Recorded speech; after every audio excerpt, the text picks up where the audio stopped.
welcome back to Chat About It. Don't chat about it with me, Rachel, the Queen of the Woke, as crowned by one of my haters. Don't forget to like, share, and subscribe to my channel. Thank you to everyone who has subscribed already. Today is TikTok Tuesday, but before we get into some TikToks that I have around the Empire of Death of Doctor Who, I just want to talk about something that I think I was convinced that it wasn't released, but it turns out that I may have just missed it altogether, so I do apologise. I did check for the Radio Times defence of Doctor Who the other day and didn't come across it, or I completely missed it. Something went wrong with me, clearly, but apparently it was released. So I'm going to quickly cover it now because this is just gold. Doctor Who overnight ratings revealed for finale Empire of Death. It was watched by 2.25 million people on BBC One, as noted. That this is not the full story, as it doesn't include viewers who tuned in from midnight onwards on BBC iPlayer.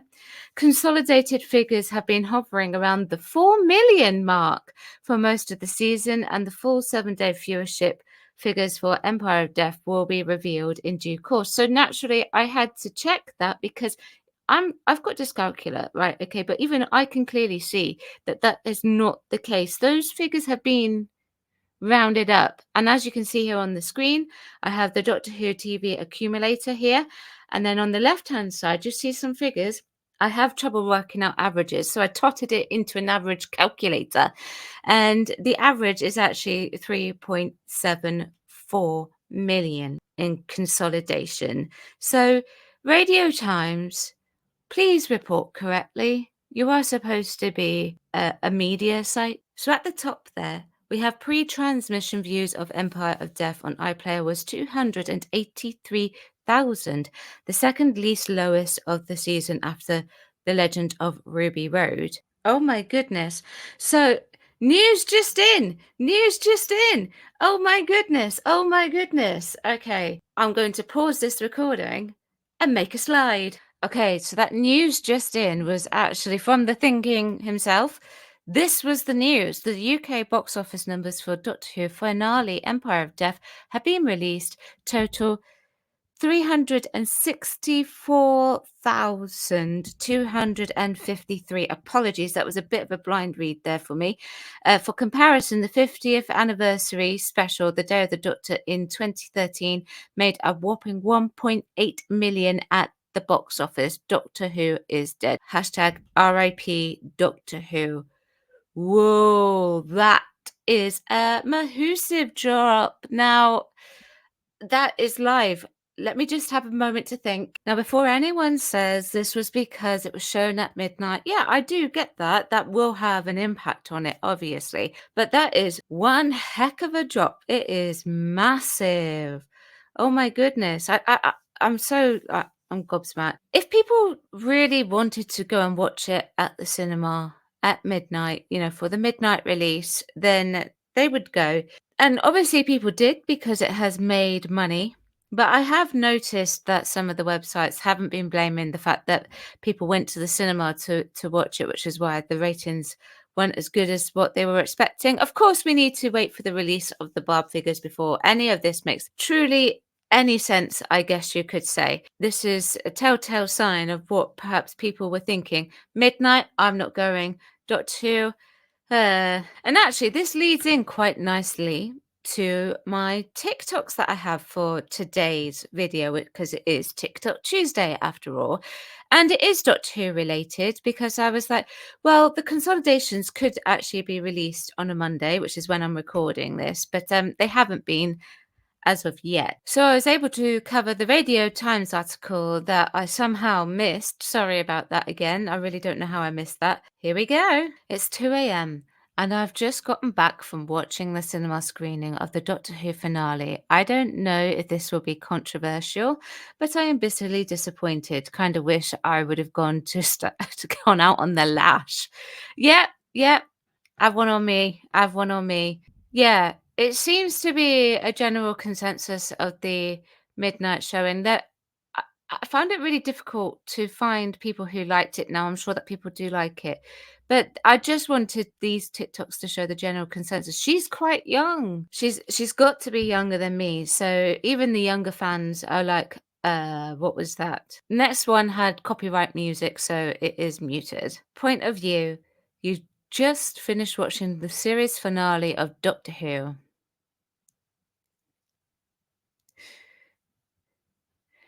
That was me at midnight the other night. Literally like that. That's what it felt like. It really did. On my second watch through, I will admit I didn't feel as bad as that. And I was able to judge it more fairly because I did a second watch through. The barista at the end of Empire of Death waiting for Ruby to come get her coffee.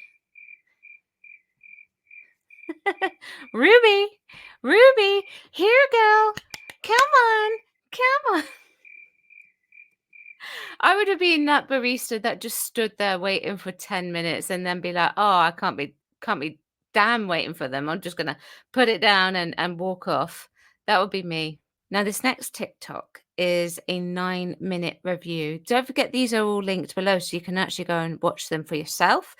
I'm not going to be playing the whole review. I've just taken the first few minutes of it because he actually makes some really good points. And again, he's quite young. He must be 20, late 20s maybe. So he is a new Who fan. So let's have a listen. Finale, Empire of Death. Boy, oh boy. Firstly, this was underwhelming to say the least. I've enjoyed this series so far and all the mysteries that were being built up.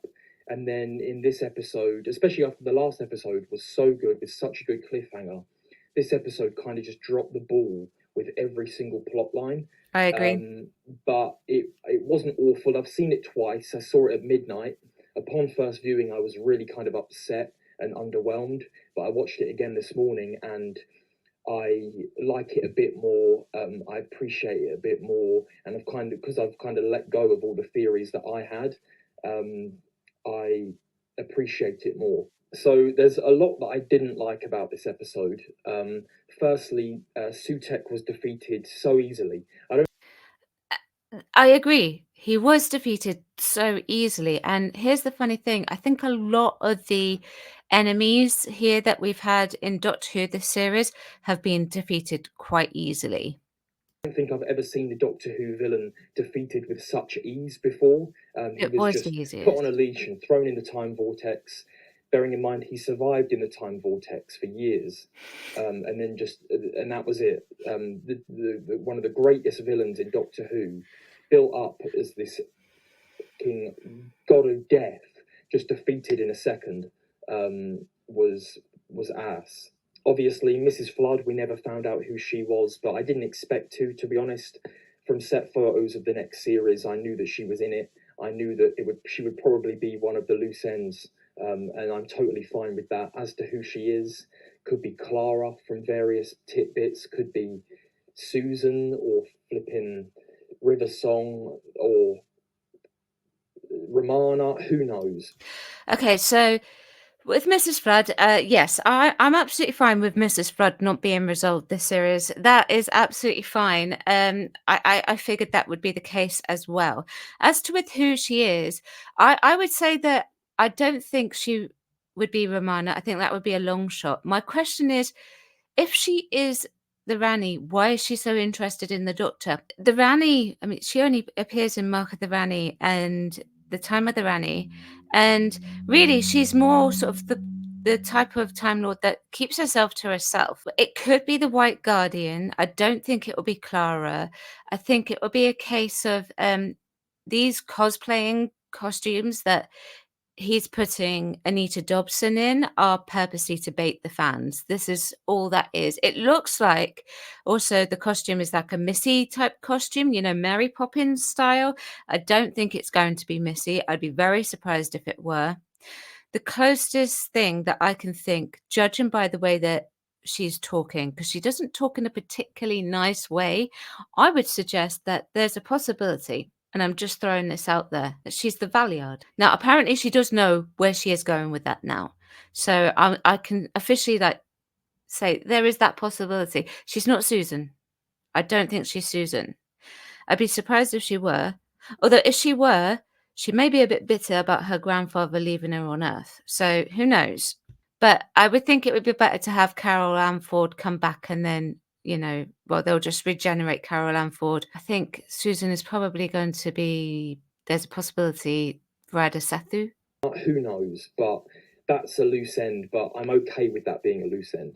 Obviously, the elephant in the room, Ruby's mum. What an underwhelming reveal. I mean, the whole series, I was kind of thinking, are they going to double bluff us? Is she a random woman that isn't important?